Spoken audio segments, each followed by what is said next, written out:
question for today's Ask Dr. Matt segment is: explain how Jesus Christ can be referred to as a what instead of a who. Please use scripture to answer. When did Christ transform from a person to an object? This is a difficult question and also incredibly easy at the same time. It's difficult because you want me to utilize scripture to prove the point. And there's lots of scriptures I can give you. But I can't give you a scripture that concurs with the premise of the question. Now, what does that mean, Matt? You're getting very convoluted in your answers here. Here's what I mean. Jesus Christ is the same yesterday, today, and forever. That's scripture. He doesn't change. So if he at any point is a he, is a person, possesses personhood, humanity, then he always exists in and as a person. So there is no Christ apart from Jesus Christ. Now, it's not as if Christ is Jesus' last name or anything, but he is one.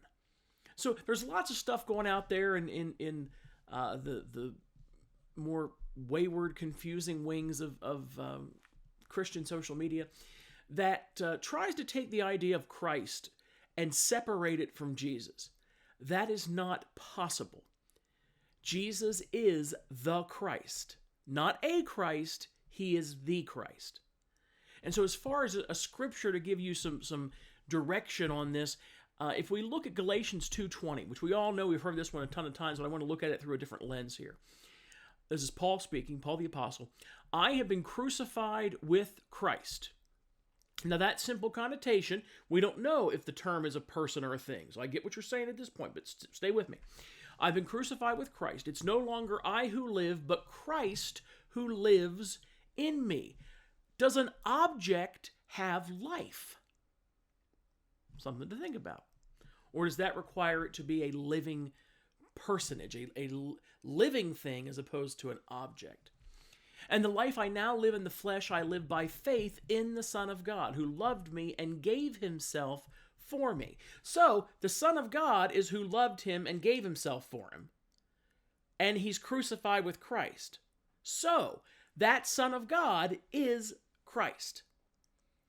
So, verse 22, I do not nullify the grace of God. Verse 21, excuse me. I do not nullify the grace of God, for if righteousness were through the law, then Christ died for no purpose. Can an object die? No. In order for something to live or to die, to have being, it by nature has to be living. It has to be a personage or an element of the creation, like an animal, for example, also is living, but doesn't hold personage. Christ has never been a thing, nor is he ever going to be a thing. So I have no scriptures to give you for when there was some transition that occurred from Christ being a man to Christ being a thing. Christ has always been a person, part of the triune oneness of the Godhead, Father, Son, and Spirit. The Son is Christ, and they are utterly and completely inseparable.